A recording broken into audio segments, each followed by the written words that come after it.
एक बार एक डॉक्टर चंपू का दिल निकालने के लिए आता है, जिसके बाद वो चाकू से चंपू के पेट में कट लगा देता है। फिर वो चंपू का दिल बाहर निकाल लेता है और उसे कचरे के डिब्बे में फेंक देता है। जिसके बाद वो डॉक्टर एक डिब्बा खोलता है तो उसमें एक नया दिल होता है, लेकिन वो दिल बहुत चिकना होता है, जो डॉक्टर के हाथ से फिसल कर बाहर चले जाता है। जहाँ दो बिल्लियाँ होती हैं, फिर वो बिल्लियाँ दिल को खींचकर उसके दो टुकड़े कर देती हैं। ये देखकर डॉक्टर दंग रह जाता है और सोचता है कि अब नया दिल कहाँ से लाऊं। जिसके बाद वो डॉक्टर भागकर एक दिल ले आता है और उसे चंपू के पेट में लगा देता है। फिर चंपू के पेट को सिल देता है, लेकिन डॉक्टर ने चंपू के पेट में किसका दिल लगाया उसे जानने से पहले वीडियो को एक लाइक करके चैनल को सब्सक्राइब कर देना, कमेंट कर देना। जिसके बाद चंपू को होश आ जाता है, लेकिन वो किसी और की बात से बोल रहा था, क्योंकि डॉक्टर ने जो दिल लगाया था वो तो एक बत्तख का दिल था।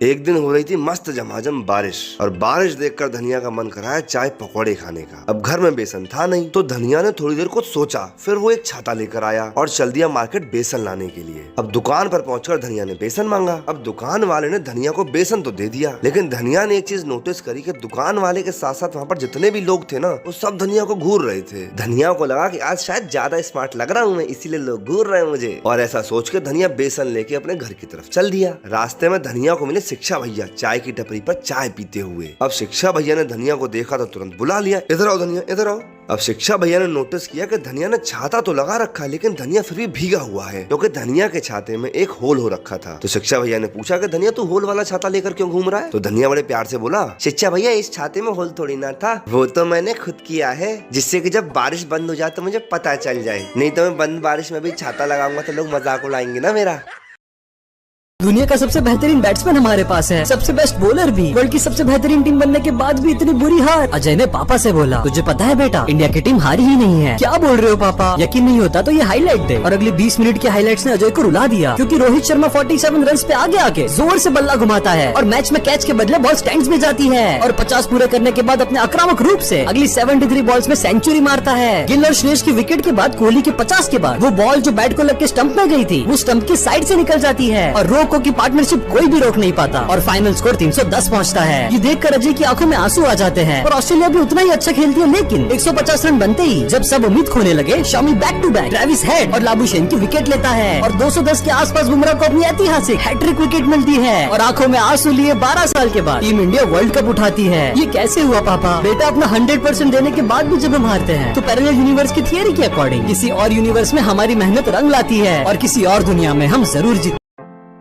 बच्चों का तो काम ही होता है बड़े लोगों को परेशान करना। तो शाम के वक्त एक वकील ने अपने क्लाइंट के पास कॉल किया, और फोन की घंटी बजते ही कॉल एक बच्चे ने उठा लिया। फोन उठाते ही बच्चे ने बड़ी धीमी आवाज में कहा, हेलो बेटा, क्या आपके पापा घर पर है? हाँ अंकल, वो तो घर पर ही है। तो बेटा जल्दी उनको एक बार फोन दो, मुझे उनसे कुछ जरूरी बात करनी है। पर अंकल वो तो बिजी है। बेटा क्या आपकी मम्मी घर पर है? हाँ अंकल है। तो बेटा उनको फोन दे दो, मैं उनसे बात कर लूंगा। पर अंकल वो भी बिजी हैं। बेटा क्या आपके घर में इस वक्त कोई है जिससे मैं अभी बात कर सकूं? अंकल पुलिस वाले हैं। तो मेरी किसी एक पुलिस वाले से बात करा दो। अंकल वो तो बहुत ही बिजी हैं। बेटा आपके घर में आपके पापा भी हैं, आपकी मम्मी भी है, और पुलिस वाले भी हैं, पर वो लोग आखिर घर में कर क्या रहे हैं जो इतने बिजी हैं? वो सब लोग तो मुझे ही ढूंढ रहे हैं ना अंकल।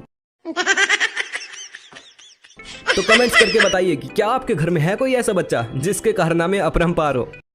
एक बार एक अमीर सेठ के घर इनकम टैक्स का छापा पड़ता है, और जैसे कि हमेशा होता है, इनकम टैक्स ऑफिसर्स पूरे घर की तलाशी लेते हैं। पर हर सेठ की तरह इस सेठ ने भी अपना पूरा जुगाड़ किया होता है, तो कई घंटों तक छापामारी के बावजूद कुछ नहीं मिलता इनकम टैक्स ऑफिसर्स को। पर उन्हीं में से एक कीन कुमार ऑफिसर होता है जो सेठ जी की डायरी उठा लेता है, और डायरी में एक पन्ने पे एक एंट्री बनी होती है कि गाय का चारा 12 करोड़ रुपए। अब यही बात वो अपने सीनियर अफसर को बताता है, और सेठ जी को घेर लिया जाता है। उनसे पूछा जाता है कि हाँ भाई सेठ जी, ये कौन सी गाय है जो 12 करोड़ का चारा खा गई? सेठ जी कहते हैं ये हमारे घर की अंदर की बात है, हम नहीं बता सकते। तो इनकम टैक्स ऑफिसर कहता है कि हम हिलेंगे ही नहीं यहाँ से तब तक जब तक आप बताएंगे नहीं। या तो बता दीजिए, या थोड़ा सा हमारी तरफ सरका दीजिए कैश, फिर शायद हम चले जाएं। फिर सेठ जी यहाँ वहाँ देखते हैं, मुस्कुराते हैं, अपने अकाउंटेंट को बुलाते हैं और कहते हैं, गुप्ता जी एक और एंट्री बना लीजिए, गाय का चारा 10 करोड़ रुपए की, बिना चारे तो गाय जाएगी नहीं। और सब हंसने लगते हैं और मामला सुलटाने की कोशिश करते हैं।